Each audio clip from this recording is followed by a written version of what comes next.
नमस्कार दोस्तों, मैं हूं Sachin. Welcome to my channel.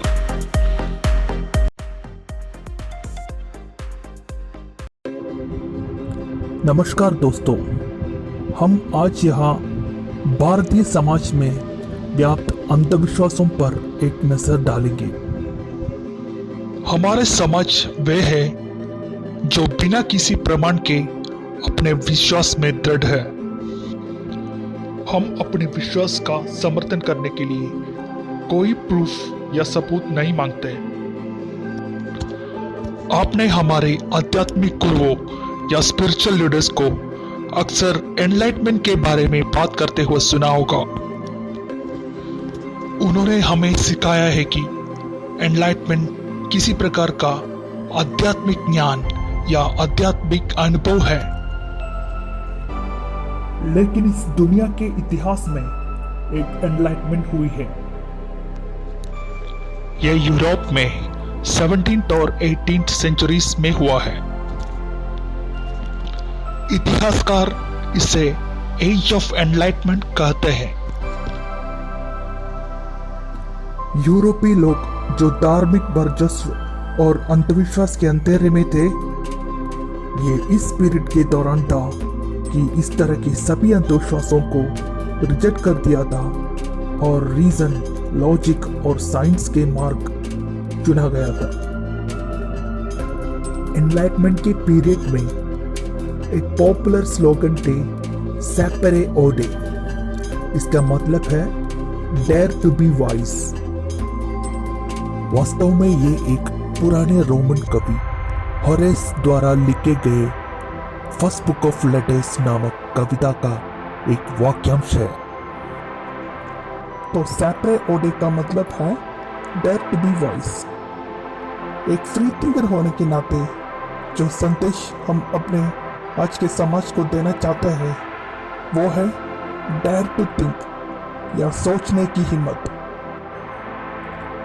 ये स्वतंत्र रूप से सोचने की हिम्मत की कमी है जो हमें एक धार्मिक भक्त बनाता है और हमें उस विश्वास के गुलाम बना देता है।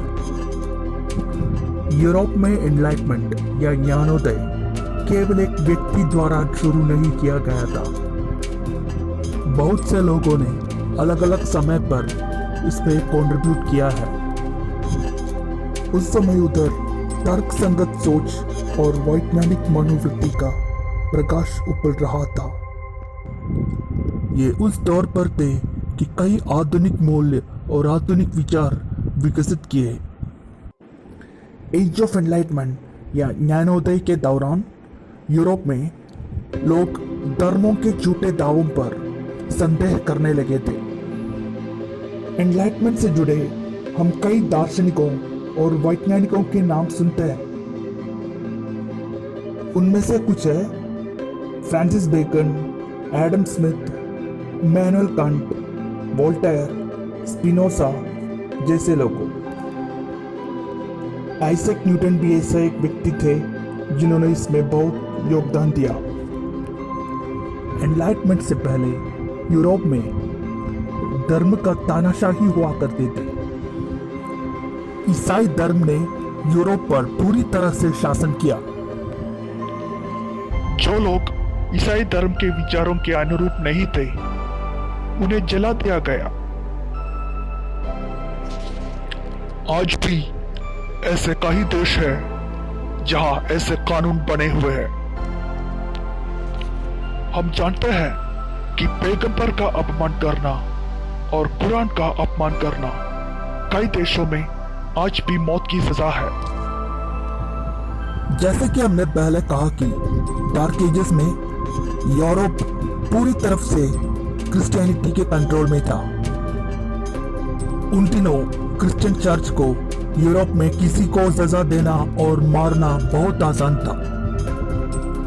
क्रिश्चियन चर्च और उनके प्रीस्ट को केवल ये दोषित करना है कि इस व्यक्ति में शैतान की छाया है। जो कोई भी जिन्हें चर्च कहता है कि वे इविल पॉसेस्ड है, उनका रिवाज था कि उन्हें बांधकर पीट कर मार डाला जाए। यूरोप को इस तरह की अंधेरे और बुराई से बचाने वाली घटनाएं थी एनलाइटमेंट और रिनाइसेंस। इसने विज्ञान और आधुनिक मूल्यों की उन्नति का मार्ग प्रशस्त किया। हमारी भारतीय समाज में ऐसा एनलाइटमेंट कभी नहीं हुआ है, लेकिन इस यूरोपियन एनलाइटमेंट हमारे समाज पर भी कुछ प्रभाव डाला था। हमारे कुछ नेता यूरोप की ऐसी घटनाओं से प्रभावित हुए हैं। हमारे नेताओं जैसे नेहरू, अंबेडकर और ईवी रामासामी इसके कुछ उदाहरण हैं। मेरा सवाल यह है कि हमारे समाज में ऐसा एक एनलाइटमेंट क्यों नहीं हुई जैसे यूरोप में हुई थी? क्या कारण हो सकता है जो हमें रोकता है? बेशक ये हमारे विश्वासों, धर्मों और देवताओं के कारण है। हमारा समाज धार्मिक विश्वासों में डूबा हुआ समाज है। कोई व्यक्ति किसी विशेष ईश्वर और धर्म में विश्वास करने वाला कैसे बनता है? क्या ये उस व्यक्ति की पसंद से है? ऐसा बहुत कम ही होता है। आप अपने परिवार से ही अपना भगवान और अपने धर्म में अपना विश्वास प्राप्त कर रहे हैं। जिसे आपके माता पिता आपको पूजा करने के लिए प्रशिक्षित करते हैं, वो आपका भगवान है और वो आपका धर्म बन जाता है। वैसे आपके माता पिता को उनका धर्म कैसे मिला?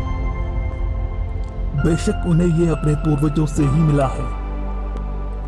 इसलिए जैसा कि हमने कहा कि एक सामान्य व्यक्ति किसी धर्म के एक परिवार में पैदा होता और उनका पालन पोषण उसके परिवार द्वारा उस धर्म में ही किया जाता है। लेकिन वो अपने विश्वास में इतना दृढ़ कैसे बन जाता है? आप अपने विश्वास में दृढ़ता से जारी रखेंगे। आप अक्सर अपनी लाइफ में इसके योग्य अनुभव करेंगे। एक विश्वासी अपनी इच्छाओं और जरूरतों को पूरी करने के लिए ईश्वर से प्रार्थना करता है। इस तरह की प्रार्थनाओं के बाद कुछ चीजें उसके प्रति सकारात्मक होती है, यानी पॉजिटिव रिजल्ट्स आते हैं उसके प्रयास के बाद। कुछ ऐसे अनुभव एक व्यक्ति के लिए अपने विश्वास में निहित होने के लिए पर्याप्त है। कोई फर्क नहीं पड़ता कि आप किस धर्म में विश्वास करते हैं, ये परिणाम समान होंगे। मैंने जो कहा यह है कि सभी धर्म अपने विश्वासियों को संतुष्ट कर रहे हैं, चाहे वो हिंदू हो, इस्लाम हो, क्रिश्चियनिटी हो, बुद्धिज्म हो। सभी धर्म अंधविश्वासियों को पाने में सफल हैं। सभी धर्मों का दावा यह है कि वे नैतिक मूल्यों या मॉरल वैल्यूज के लिए खड़े हैं, मगर एक दूसरे के बीच वे लड़ते जाते हैं। दोस्तों, मैं आप सभी को यह बताने आया हूं कि हमारे भारतीय समाज ऐसा एनलाइटमेंट नहीं प्राप्त करेगा जैसे यूरोप ने किया, जब तक कि हम धार्मिक अतिवाद या रिलीजियस एक्सट्रीमिज्म को मिटा नहीं देते। जो समाज केवल धार्मिक रूप से सोचते हैं, वे कोविड प्रोटोकॉल को नजरअंदाज करेंगे और तबलीग जमात, कुंभ मेला और फेथ हीलिंग साधना मनाने में व्यस्त होंगे। वैज्ञानिक चिंतन या साइंटिफिक टेम्पर विकसित करके ही हम इस समाज को बदल सकते हैं। इसलिए इस समाज के एक व्यक्ति के रूप में परिवर्तन आपसे आना चाहिए, हम सभी से आना चाहिए। दोस्तों, अगर आपको ये वीडियो पसंद आया तो कृपया इस चैनल को सब्सक्राइब करें और बेल आइकन दबाएं। जैसे कि मैंने पहले कहा, इस चैनल के वीडियोस में आपको इस दुनिया के अपने व्यक्तिगत दृष्टिकोण को बेहतर बनाने में मदद करेंगे।